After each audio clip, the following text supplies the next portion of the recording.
Hello everyone. Welcome to this guided project on drought monitoring. In this video, I will be helping you implement this project in a step-by-step way. We will start with a blank code editor, and I will guide you through the entire process of building the complete script, and I hope that you can code with me today, as we will start with a brief introduction of problem statement and about the dataset and the methodology. Then we will directly dive into the coding. So let's get started.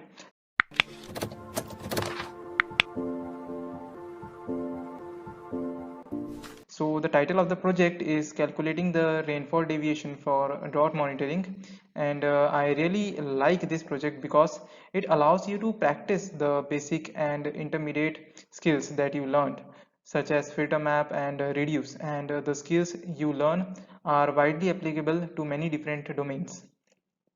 So let's get started. So the problem is essentially how to track the drought and how to monitor the areas and determine if there is a drought or not. So we will take a satellite based rainfall data and determine if the rainfall is current in the current period and compare it with the long term average of 30 years and see what is the deviation, and this deviation is strong indicator of a drought. So if we take any region and compute what has been the rainfall for the same time period, and we are measuring for the past 30 years, and if the current period time and if the current period is experiencing say anomalies where it is much lesser than the 30-year average, that means it is likely that area is going to experience drought very soon, and that's a great early indicator of the drought. So the problem statement is that the given a state and its district, let's calculate for each district what's the deviation from the current period versus 30-year period average. Okay, and determine which districts are likely to be experiencing drought, and this is very important application for monitoring drought, and the techniques that is we are going to use are applicable to a wide range of monitoring situations.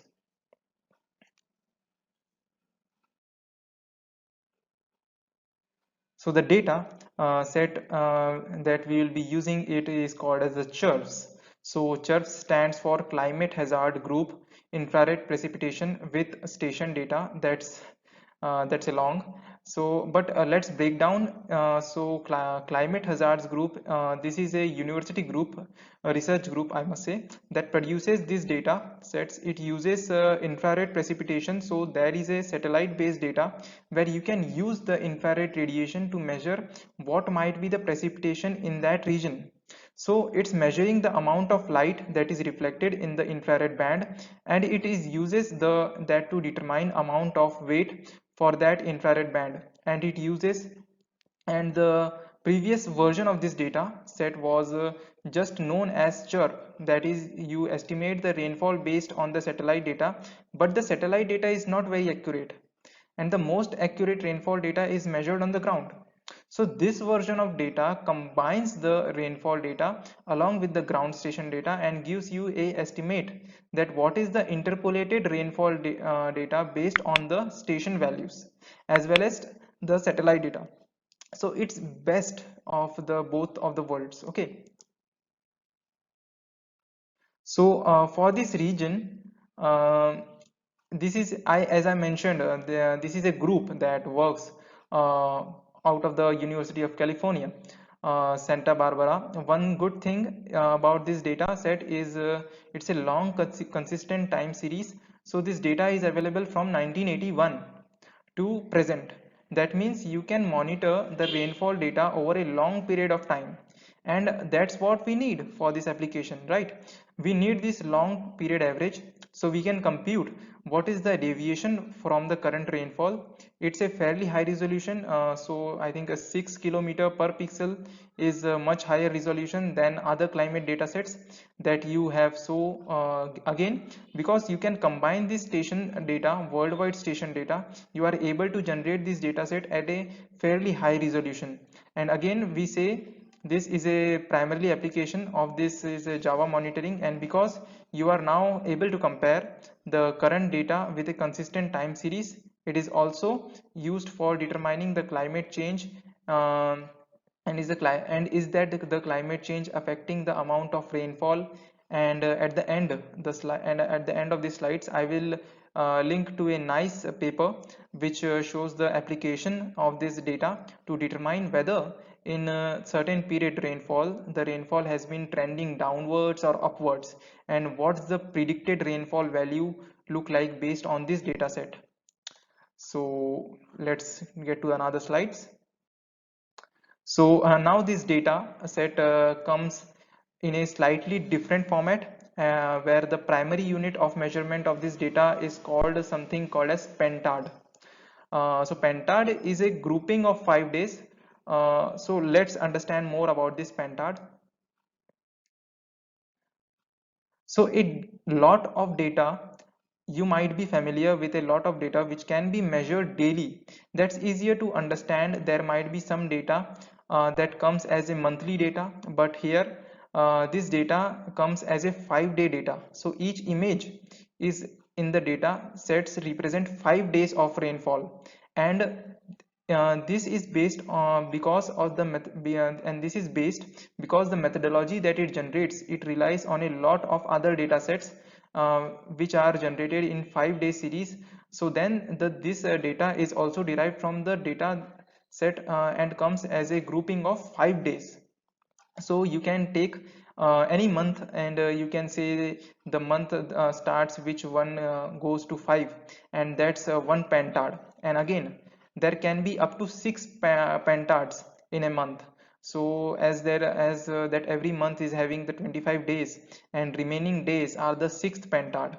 So if it's a February, 28 days, and the last pentad will only have 3 days of worth of data, and then the pentad resets as the next month. Okay, so regardless of the month of or the year, always say January as the first new pentad, will start February first new pentad, and will start right. So you can understand the structure of the data set, where belonging of this month is the start of the pentad series, and you can have up to 6 pentad in a particular month. So each image represents this one pentad. So the primary computing setup for chirps is pentad. So you should always use the pentad data. There are some applications which require daily data, and what the chirps dataset team does is that they disaggregate this data, where it says that I know what was the rainfall in 5 days, and I can distribute it among the different days, and give you the daily data set. And they use another resource and another source to determine what might be the distribution over the 5 days. And I have found that that really is sometimes not very accurate, doesn't match with the ground stations exactly. So unless you really need daily data, chirps should be always be used as a pentad data set, because that's native temporal resolution of the data set. Now again, the chirps is again the chirps is not available in a real-time basis. It's available about 3 weeks of latency, and that is the reason for that is because it combines the satellite measurements which can be available pretty soon, but it has to wait for all the stations data to be recorded, finalized, and sent across for it to be finalized. So there's about 3-week delay, which is still okay for this kind of application that we are going to do right now. Um, for our application of drought monitoring, once you build the script, you are able to run this script, and you will see what was the situation like 3 weeks back, and you will get an early indicator of a drought. Okay, now how does this data set, or how does this data structure? The data set comes with a band, just a single band data, and the band name is precipitation, and the value is millimeter per pentad. Remember, So in rainfall data, one of the key thing is you need to remember is that rainfall data, when you are trying to group it or average it for a month, you don't really average it, you always sum it. So if you think about, first you are going to sum it up, you are not going to average it up, you are going to sum it up. So once you sum it up, average of a month, you really don't need to average it, you need to sum it. And so if you think about other data sets, such as we can say the Landsat data or the Sentinel data, when you are computing some indexes like NDVI, you should, or you are always try to take a mean or a median value, and you are kind of averaging it over time. But for rainfall data, average for 5 days is not really relevant. You always say give me all the images for a month or sum it, and then you will get a total rainfall for a month, right?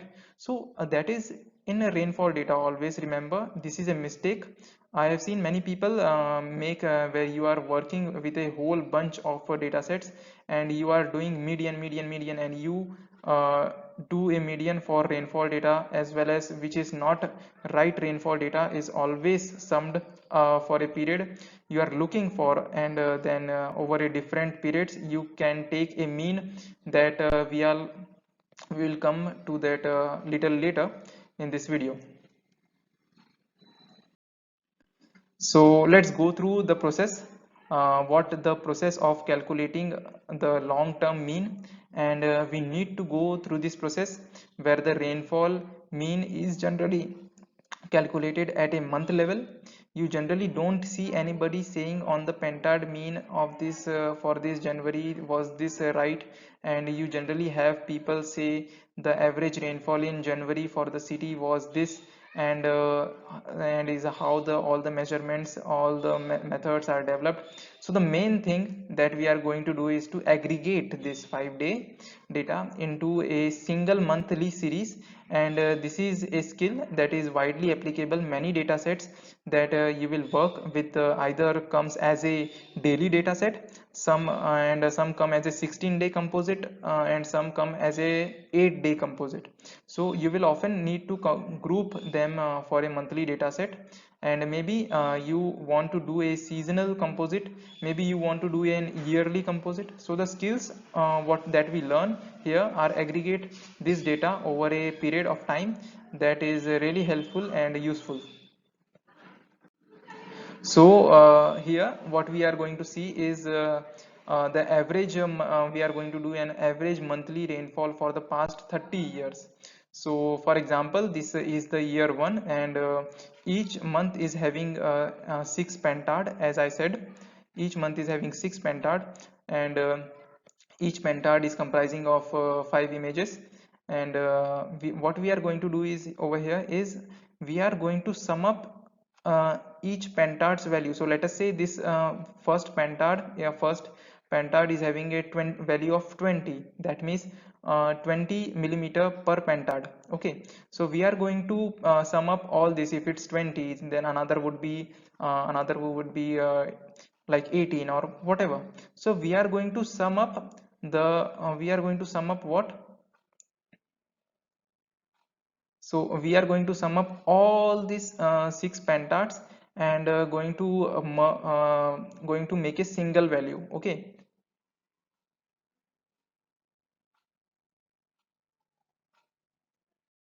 so we are going to just sum up of all the pentads. And likewise from for year 1, yearly 2, we are going to sum up all that. And ultimately we are going to have a value of, like for January month we are going to have a single value for first year.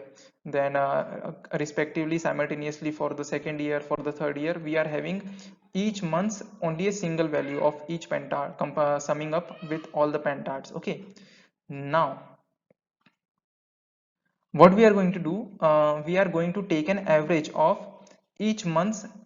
And we can say from last 30 years the January value is, like for a first year the January is having 18, for the second year the January value, for the second year the value of January is like we can say 19, so the average comes to be 18.5. Okay, so like for the consecutive 30 years we are going to make an average of the last 30 years for the January month, and likewise for the February, for the March, for the April, and so on. Okay. Now, so that for the monthly average, we are going to get an value of January. We are going to have a monthly average for 30 years. So here it is written monthly average for n years. So we can say monthly average for 30 years. We are going to calculate for 30 years. So for 30 years, we are going to have a value of January also, February also, March. So I hope you are understanding what I am trying to say over here. First of all, we are going to sum up each pentards for each month. Then we are going to take an average for the last 30 years of each month. Okay. So now how to compare it for calculating the deviation, right? So here here in this column we are having the monthly average of the 30 years, I think I must say about it, and here it is the current year's PANTAD of January and February, and so we can compare it with it. Okay, so we also don't want this current year 6 PANTADs, we only want value of 1 month. Okay, so we are going to sum up over here, and it will look like this. Okay, it will look like the January's for the current year also we are having only January month's current PANTAD value. Okay, so we are now easily we can compare with the last year's now. So okay, now right, once we have that we can calculate the deviation, so we take this is an historic data for the last 30 years. We each represent that the total average rainfall for each month. Then we can take the data for the current year, and we can say do the same process where we will take the current data, compute the monthly sums of each data set, and once we have the monthly totals for the current year, we can compare it with the month to month for the each of the year. And the nomenclature is over here is for the monthly average it is RFN, and for the normal current year monthly average it was RFI. Okay, so then we can compute the deviation for each month, where we just take image of the current year, current January, compared with the monthly average image of the January, and then compute the deviation, just which is just the divide, take just we can say we can subtract the average value of the January from the current January value, and divide it with the average value of that month, and multiply it with the 100, so we can get in percentage deviation of that. And if the deviation is is negative, that means the current year is experiencing a rainfall deficit, and if there is a large deficit, then it is an indicator of drought. Okay, so this was about the explanation and about the process and about the methodology and about the data we are going to use, right? Now the resources. So there are some resources. If you are interested about this data set, do read more about the CHOPS research data, and SETIT explains how the data is computed. It's fairly robust data and easily doable, and is widely used for this data set. If you are using it, particularly useful when you are where you are comparing the data from year to year. If you just want to measure what was the total rainfall at a particular time, this data may not be very accurate. But for if you are doing this comparison of a year versus the average, or you want to do, or you want to have a trend of rainfall, this is a very really good scientifically accurate data set. So you should definitely try to use this. That if you have a requirement like that, there is a manual for I have just attached with this. There is a manual of the drought management, which kinds of layout. If you want to do a drought management, there are a bunch of things you need to do, and this rainfall deviation calculation is a big part of it. But there are other things you need to do as well. So this is a really nice manual. You can read through this and see if you want to implement. And some of that, this is the paper that I mentioned, which takes the CHIRPS data and determines the long-term trend of the rainfall in a particular region. And this also is implemented in a Google Attention. It comes with a code as well. So if you want to do something similar, you want to do a statistical analysis where the whether the rainfall is increasing or decreasing, etc., you can refer to this paper. All right, so we have done with the introduction parts. We have, so the next step is start coding. So let's get going towards it. So in the code editor, what we have to do is, first of all, open the code editor, log in it. And if you don't know how to log in it, so please watch my previous videos where I have told that how to log in, how to register, and then how to get started. And for the beginners, it's a very much recommended video to watch it first and then uh, go through this video. Okay, so first of all, we have to search for the chirps pentad data and load it. So let me show you how to do it. So just search over here chirps. Okay, so here you are going to see two kinds of chirps data, the daily data and the pentad data. So as I said earlier, that we don't need to, for this project we don't need to have any daily data, so we are going to enter the pentad data. So just click on it, and so here you can get the additional information about the chirps data. So the more important thing is the bands. So here you can see the precipitation band. As I said earlier, only one band here we are going to see, and it's of 0.05 degrees resolution, so almost 6 kilometer resolution, and the units are about mm per pentad. Okay, so this is the important. So if you want to read, you can go through this. Okay, now let's import it. As we have loaded the data, let me change it, rename it as chirps. Okay, so now we have just loaded the data. Now if you want to filter the data along a date, because this chirps data is of a certain 30 years or more than 30 years of range, so we don't want that much amount of data for just practice. So we want a for a single year amount of chirps data, so we want to filter it along the date. So how we will do that, let me show you. So here what we are going to see is we are going to just write down over here var filtered. Okay, so chirps dot filter dot filter date, or we can say just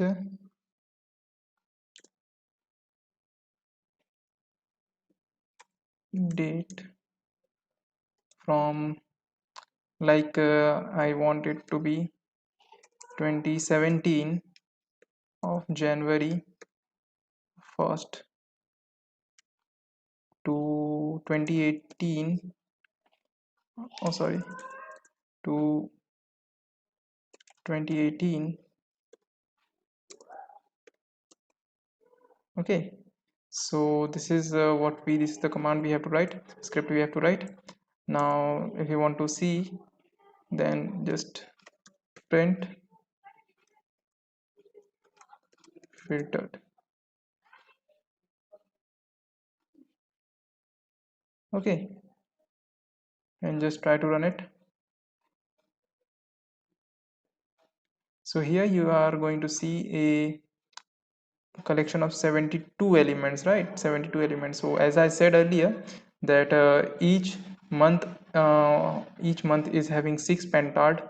So 6 into 12 months, so 6 into 12 is equals to 72 elements. So here you can see 72 elements or 72 pentads. Okay,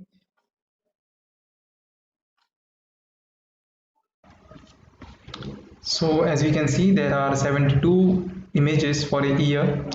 But as if now, for what we can do this is if we want to calculate the value of for a single year, what we can do, we have to sum it all. Okay, so for that we are going to do a write a script right now. We have to sum the pentad values of an image collection and convert it into an image. and get all the values summed up into a single image. So we are going to write, that is the var total, and filtered dot reduce ee dot reduce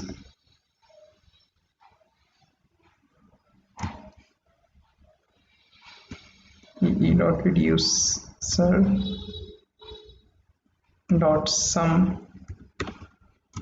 Okay, and just print it to show the results, and we can see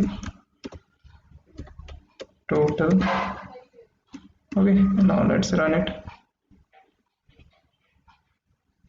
So here you can see that the image collection is now converted into a single image.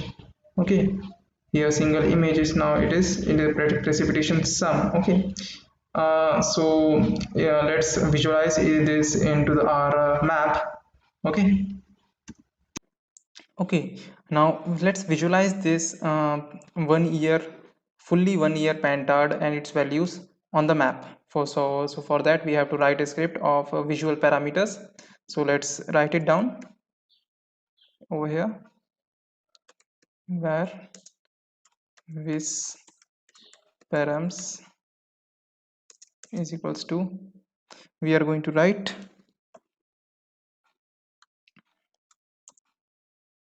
okay, vis params is equals to minimum of we can say minimum of 0, and maximum we can say. So as we know that we have just summed up the pantards of monthly pantards into a single year. So in monthly pantards the value must be less, like we can say for 20 or 40 or maximum 100 values, but as we have summed up into a year, so the values must have increased because the values are also summed up now.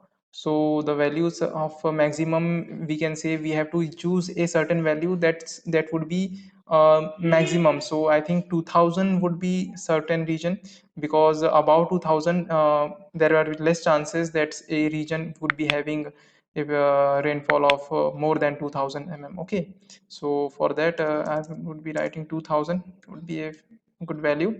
Now for that visualizing, we should have given a palette. Okay, so palette,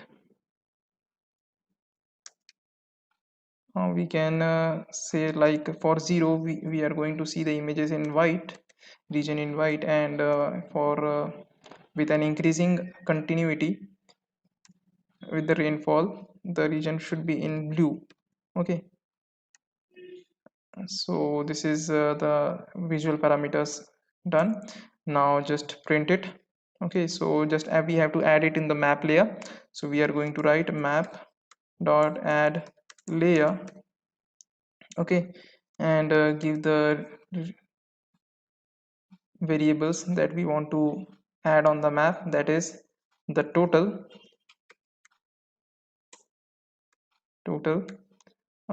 vis params, and name it as total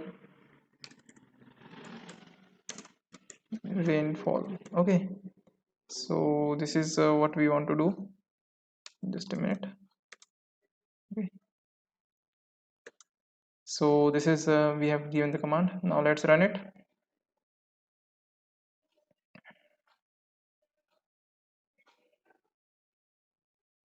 So as you can see it's added on the map. So over a region of more in region, the eastern part is experiencing very high amount of rainfall, and then the western part is degrading. So we can just zoom. Okay, so for inspecting, we can say click on the map layer, just we can click over here. So here you can see the amount of rainfall it's per pixel it's experiencing. So if we just zoom in, so here you can see the total rainfall, that is 1925. Okay, and if we just go in the Maharashtra or in the Vidarbha region, so it's much less, it's 744. Okay, so per pixel the amount of rainfall it's shown up over here, right? So that's it for now. Let's now move towards the script 2, that is the script B, where we are going to calculate the rainfall in a region, because this is a very wide amount of region, a continental, and we don't want it. We want to calculate for a certain particular region. So how we can do that? We are going to see it in the next script. Okay, so let's move forward.